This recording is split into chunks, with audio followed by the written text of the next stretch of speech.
আসসালামু আলাইকুম। নাহাস কিচেনে সবাইকে স্বাগতম। আশা করি সবাই ভালো আছেন। আমিও আল্লাহর রহমতে ভালো আছি। আজকে আপনাদের সাথে শেয়ার করব, যারা আমরা একবার পাঙ্গাস খাইলে আরেকবার খাইতে মন চায় না, কেমন কেমন লাগে তাদের জন্য একটা ভিডিও। এই যে এখানে আমি প্রথমে 4 টুকরা পাঙ্গাস নিয়েছি। এখন আমি এটাকে চিলে নিব।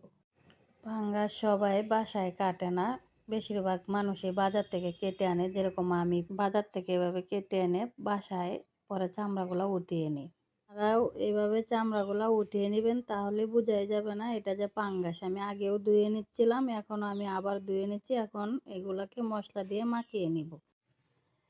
প্রথমে দিয়ে দিচ্ছি লবণ, দিয়ে দিচ্ছি হলুদ, দিয়ে দিচ্ছি চিকেন মশলা, দিয়ে দিচ্ছি গরুর গোশতের মশলা, দিয়ে দিচ্ছি ভাজা জিরা গুঁড়া, দিয়ে দিচ্ছি ধনে গুঁড়া, দিয়ে দিচ্ছি আদা বাটা।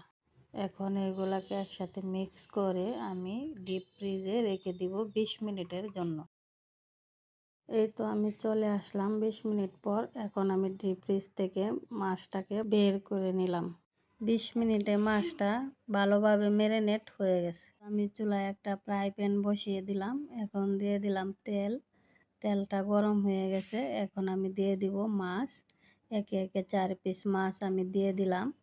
চুলার আঁচটা মিডিয়ামে রেখে আমি ঢেকে দিলাম। ঢেকে দেওয়ার কারণ হচ্ছে পাঙ্গাস মাছ ভাজতে গেলে গরম তেল নাকে মুখে ছিটিয়ে আসে। আপনারাও যে যখন মাছ ভাজবেন বাসায়, তখন আপনারা এবার ঢাকনা দিয়ে ঢেকে দিবেন।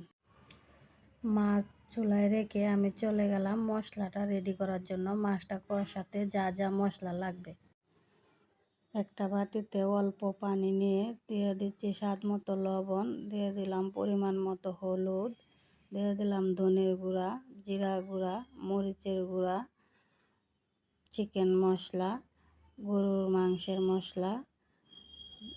এখন এগুলাকে একসাথে মিক্স করে নিব।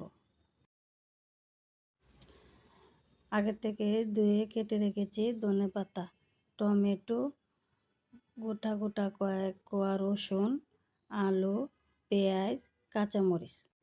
এর মধ্যে আমার মাছ এক পাশ হয়ে গেছে। এখন আমি উল্টিয়ে নিব। এভাবেই উল্টিয়ে পাল্টিয়ে ভেজে নিব। তো আমার মাছগুলা ভাজা হয়ে গেছে। এখন একটা প্লেটে আমি তুলে নিব।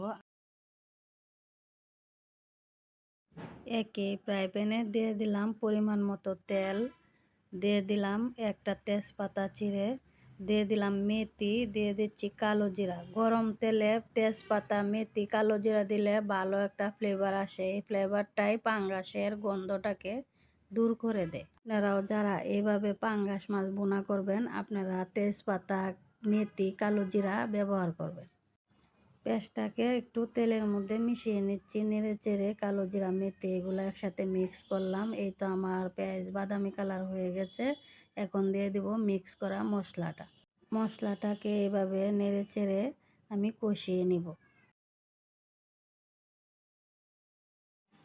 এই তো আমার মশলা কষানো হয়ে গেছে। এখন দিয়ে দেব কেটে রাখা টমেটো, দিয়ে দেব কেটে রাখা আলু, দিয়ে একসাথে মিক্স করব। সামান্য একটু পানি দিয়ে টমেটো এবং আলুটাকে আমি কষিয়ে নিব। একটু কষানোর পর দিয়ে দিলাম গোটা গোটা কয়েক কোয়া রসুন। আপনারাও এভাবে গোটা গোটা কয়েক কোয়া রসুন দিবেন। রসুনটাকে পাটায়ও বাটবেন না, বটিতেও কুচি কুচি করবেন না। ভালোভাবে কষানোর পর যখন টমেটোটা গলে যাবে, তখন আমি ঝোলের জন্য দিয়ে দিব এক পরিমাণ মতো পানি। এই তো আমি পানি দিয়ে দিলাম। এই তো আমার ঝোলের পানিটা বলক উঠে গেছে। এখন দিয়ে দিলাম কাঁচামরিচ, তার সাথে দিয়ে দিলাম মাছগুলো। মাছগুলো দিয়ে ঢেকে দিলাম। কিছুক্ষণ পর প্রায় আমার মাছ বোনাটা হয়ে গেছে। এখন আমি দিয়ে দিব ধনেপাতা। ধনেপাতাটা দিয়ে 1 মিনিট পর আমি নামিয়ে নিব।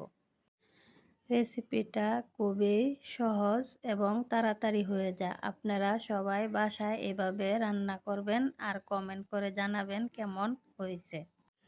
আমার ভিডিওটা ভালো লেগে থাকলে লাইক করবেন, কমেন্ট করবেন, শেয়ার করবেন, সাবস্ক্রাইব করতে ভুলবেন না। আর দর্শক বন্ধুরা, আপনারা আমার ভাষা যদি অশুদ্ধ মনে হয়, আপনারা ক্ষমার দৃষ্টিতে দেখবেন।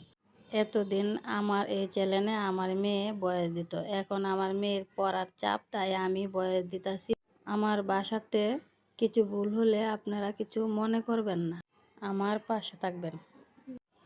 এই তো আমার ছেলে খেয়ে বলছে আম্মু খুব ভালো হয়েছে, মজা হয়েছে।